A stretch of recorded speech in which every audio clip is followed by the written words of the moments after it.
Alright, so when you drink alcohol, what happens? Well, okay, what happens to the alcohol? Well, that's mainly your liver's job, right?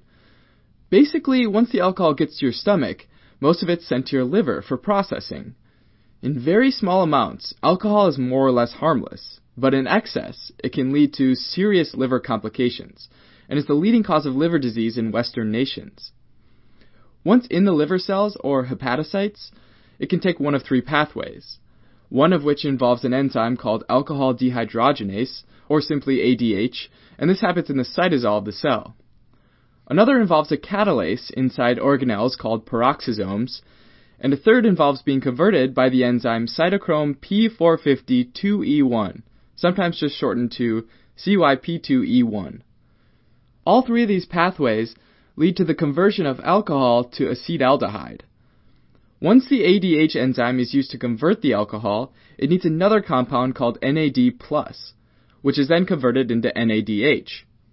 As NADH levels increase and NAD+ levels decrease, this has two effects. Higher NADH levels tell the cell to start producing more fatty acids, and lower NAD+ levels result in less fatty acid oxidation, both of which lead to more fat production in the liver. Now, excessive fat in the liver is also known as fatty change, or fatty liver, where it gets large, heavy, greasy, and tender. But typically at this point, patients don't have symptoms like fever or high levels of neutrophils in the blood.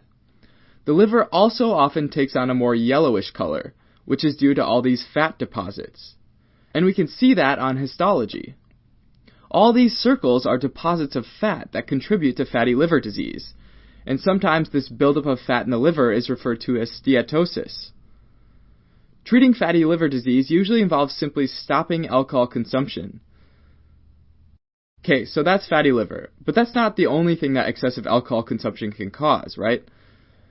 Looking back at our pathways, when you make acetaldehyde from ethanol, you also start to generate these ominous-sounding compounds called reactive oxygen species. You can probably guess that these guys are super reactive and contain oxygen.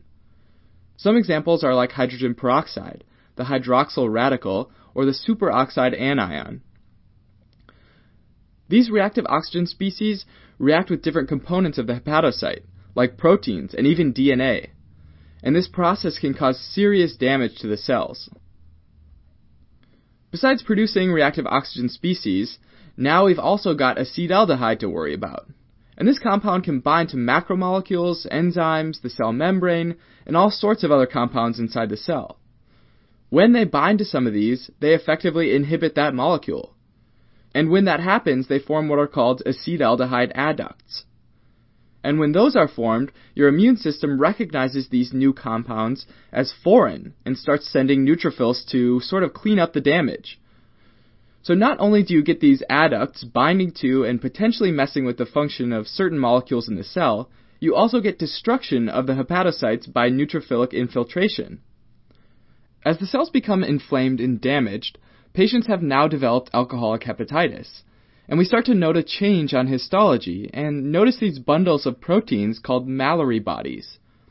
Specifically, these are damaged intermediate filaments and are located in the cytoplasm of hepatocytes. The mechanism that produces these bodies is still unclear, but they're most commonly seen in alcoholic hepatitis. At this point, the patient might have hepatomegaly that's probably become painful, since the liver is seeing more and more immune cells.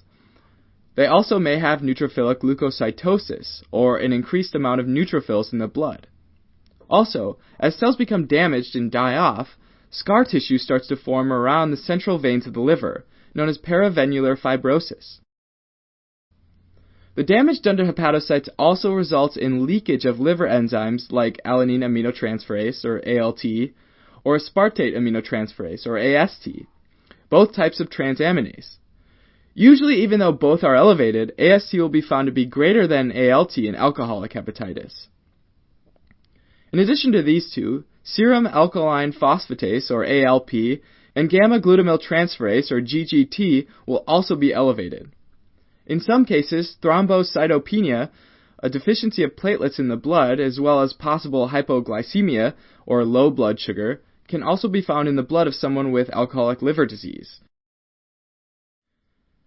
Treatment again involves completely stopping alcohol consumption, and in some cases corticosteroids can help suppress the immune system.